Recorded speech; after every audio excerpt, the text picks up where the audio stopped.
Assalamualaikum warahmatullahi wabarakatuh. Semoga semua kebaikan terlimpah kepada kita semua. Amin ya rabbal alamin.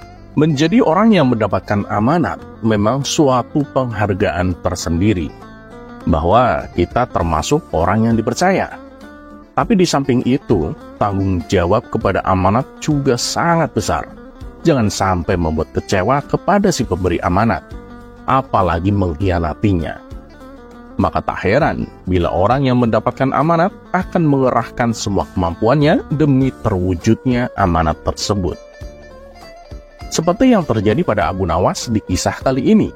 Ia mendapatkan sebuah amanat dari Tuan Hakim demi untuk keamanan warga di kampungnya. Tapi apa yang terjadi? Sungguh di luar nurul. Berikut kisah lengkapnya. Suatu hari, di kota Baghdad digemparkan berita tentang kasus pencurian. Dan tak tanggung-tanggung, yang dicuri adalah uang warga yang disimpan di dalam peti. Yang lebih mengherankannya lagi, peti tersebut masih dalam keadaan utuh. Gemboknya tidak rusak sama sekali. Padahal kuncinya disimpan oleh Tuan Hakim sendiri. Dari situlah Tuan Hakim mengetahui ada seseorang yang sengaja mencuri kunci lalu dikembalikan ke tempatnya semula. Dan pencurinya tidak lain pastinya adalah orang dalam. Untuk mengungkap kasus ini, Tuan Hakim pun mengumpulkan para asistennya. Mereka saling menyalahkan satu sama lain, sehingga terjadi diskusi yang sangat alot. Melihat hal itu, Tuan Hakim pun menjadi jengkel. Sudah, hentikan pertengkaran kalian. Yang sudah terjadi, ya sudah. Saat ini, kita tidak penting mengetahui siapa pencurinya. Yang lebih penting, jangan sampai kejadian ini terulang kembali. Dan bagaimana caranya supaya kunci petinya aman, tutur Tuan Hakim. Kemudian salah satu asistennya berkata, Tuan, bagaimana kalau kita tugaskan seseorang yang dipercaya untuk menyimpan kunci peti itu? Usul asisten tersebut. Benar itu Tuan, kami sangat setuju dengan usulan itu, jawab mereka serempak. Baiklah, saya kira orang yang pantas ditugaskan adalah Abu Nawas. Bagaimana pendapat kalian? Tanya Tuan Hakim. Kami setuju Tuan Hakim, Abu Nawas memang orang yang jujur, balas mereka. Maka dipanggillah Abu Nawas ke istana Tuan Hakim. Ada apa Tuan? Kenapa Tuan memanggil saya? Tanya Abu Nawas. Begini Abu Nawas, uang warga yang ada di peti istanaku dicuri orang, balas Tuan Hakim. Loh, kok bisa dicuri Tuan? Bukankah petinya terbuat dari besi?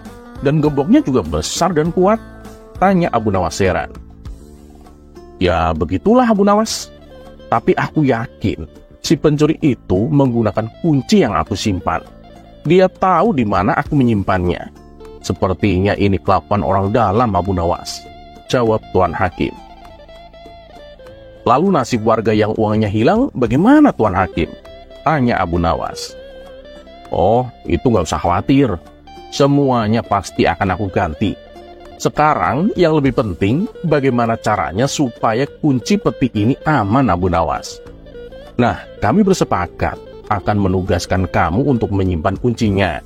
Karena kami yakin kamu itu orang yang paling jujur Abu Nawas, kata Tuan Hakim. Waduh Tuan Hakim, gimana ya? Ya sudahlah, berhubung ini menyangkut keamanan uang warga, aku bersedia mengemban tugas tersebut, ujar Abu Nawas mengiyakan. Akhirnya, aku menemukan orang yang cocok di kampung ini. Sekali lagi, kamu itu sudah dikenal orang Abu Nawas. Jadi mereka tidak akan ragu atas jaminanku. Nah, nanti tugasmu, kamu harus menyimpan kunci ini di tempat aman dan memberikannya kepadaku ketika aku membutuhkan, timpal Tuan Hakim. Tenang Tuan Hakim, pokoknya saya jamin, mulai hari ini nggak akan ada lagi orang yang mencuri uang warga. Abu Nawas kemudian mengambil kunci tersebut dan pulang ke rumah. Setibanya di rumah, istrinya bertanya kepada Abu Nawas. Tumben, ada perlu apa Tuan Hakim memanggilmu? Abu Nawas kemudian menjawab. Oh, Tuan Hakim menugaskanku menjaga kunci peti uang warga. Lalu kamu terima tugas tersebut? Tanya istrinya kembali. Iya, mau gimana lagi? Ini demi keamanan uang orang banyak. Tapi aku bingung, di mana ya aku harus menyimpannya? Balas Abu Nawas. Karena belum menemukan tempat yang aman, terpaksa untuk sementara Abu Nawas selalu membawa kunci tersebut kemanapun ia pergi. Suatu hari kunci itu hilang di rumahnya, yang kebetulan kondisi saat itu sedang gelap.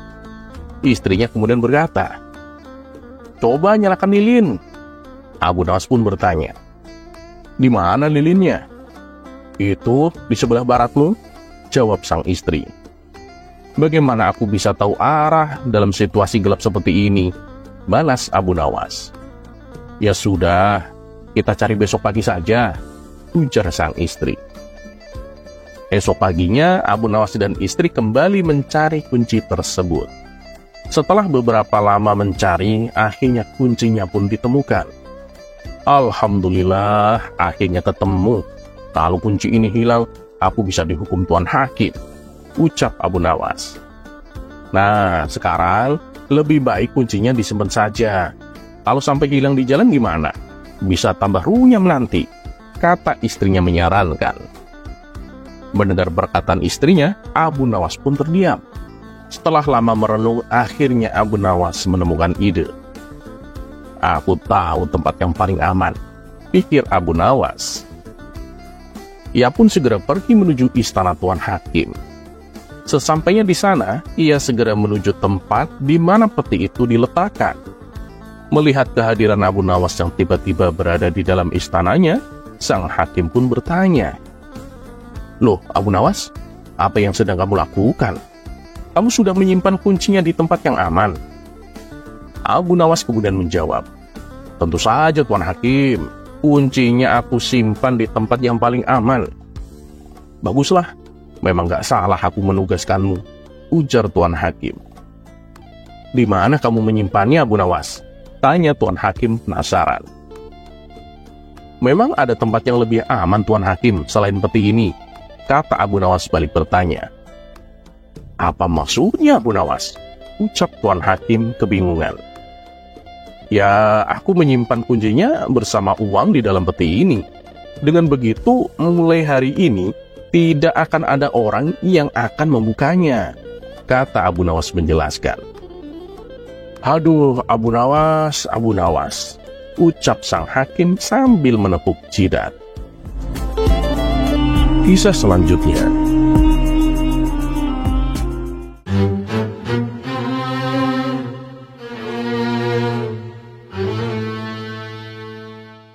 Suatu hari, Abu Nawas berada di pasar ketika ia bertemu dengan seorang pendeta yang sedang membagikan brosur tentang ajaran agamanya. Abu Nawas yang selalu ingin tahu pun mendekati pria tersebut. Pendeta itu dengan ramah menyapa Abu Nawas. "Selamat pagi, saudaraku. Apakah Anda pernah mendengar tentang Isa anak Allah?" Abu Nawas tersenyum dan berkata, "Oh, tentu saja. Saya tahu tentang Isa. Tapi saya punya pertanyaan yang membuat saya bingung. Mengapa Allah butuh memiliki anak? Bukankah Dia Maha Kuasa dan Maha Esa? Mengapa Dia perlu memiliki keturunan?" Pendeta itu berusaha menjelaskan, "Saudaraku, ketahuilah, Isa adalah anak Allah, bukan seperti anak manusia biasa. Ini adalah bagian dari rahasia ilahi yang sulit dipahami oleh manusia." Abu Nawas yang selalu cerdik dan humoris tertawa kecil. "Tapi maaf Tuan, saya masih tidak mengerti. Mengapa Allah yang Maha Esa membutuhkan anak? Apakah Dia kesepian? Atau mungkin Dia merasa tidak lengkap tanpanya?" Sang pendeta mulai merasa kesulitan menjelaskan konsep Trinitas dan mengapa Isa dianggap sebagai anak Allah. Namun Abu Nawas terus memancing dengan pertanyaan-pertanyaan yang kritis.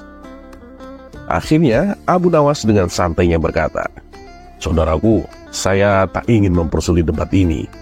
Tapi Anda tahu, jika Allah membutuhkan anak, mungkin saya bisa mengajukan diri sebagai calon anak Allah berikutnya. Saya bisa kok membantunya dengan pekerjaan sehari-hari, memberikannya saran, dan mungkin menggantikan Isa jika dia lelah. Bagaimana menurut Anda?